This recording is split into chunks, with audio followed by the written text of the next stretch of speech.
Okay, so Varna, you said for me, the identification, ownership, and doership is still here. I am thinking is here.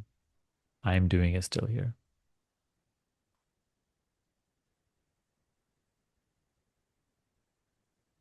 Of course, it will always continue to appear that way. I am doing, I am thinking, I am this body speaking, behaving, doing things. That experience doesn't need to appear differently, because we have an idea that like once I grow in this knowledge, I might see myself from like the third person or something, or I might see something from a greater spiritual lens that, oh, it's going to completely transform the way I see experience. But what if the opposite were true? What if experience still appears the exact same way?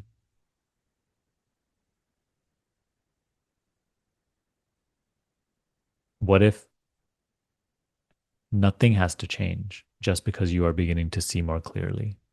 And that seeing more clearly doesn't mean that, oh, you don't now feel like, oh, I am doing, I am thinking, I am speaking. No, that is the appearance of this experience. You appear to be a body, you appear to be the mind, you appear to be a doer, you appear to be the thinker. At the same time, it is an appearance alone, and something within you understands this. Now, you may say, but I don't yet understand this. Now, look at it. It's just another thought that arises and says, I don't yet understand this. Why identify as that? Why take position there? Half our work is meditation, half our work is just letting go of believing whatever the mind says. Because the mind arises in any moment and says a bunch of things. I don't yet understand this truth. I am confused. I don't like this. It's like, hold up. Why just go with that? You didn't do this thought. That's not you. And you didn't speak that. It just arose in the mind. Why believe in that claim?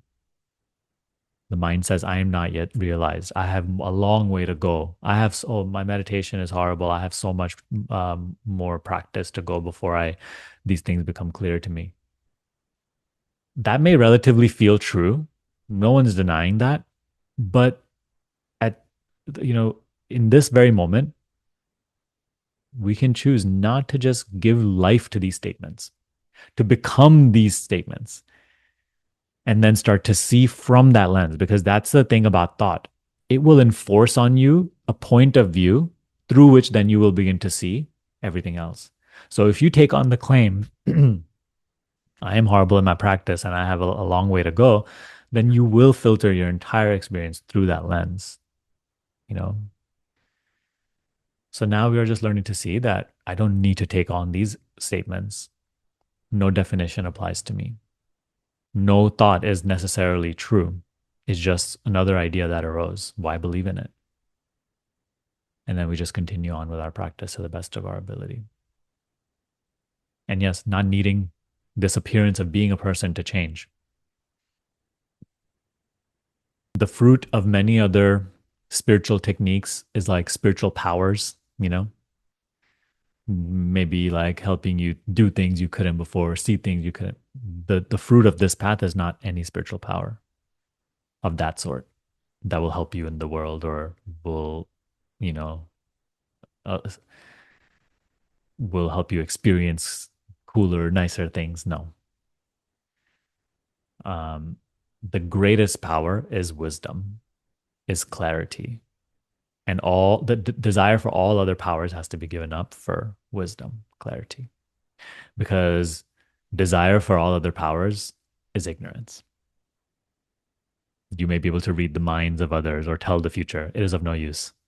It's all illusion. It all passes. Grasping at those powers is immaturity. It has to be given up.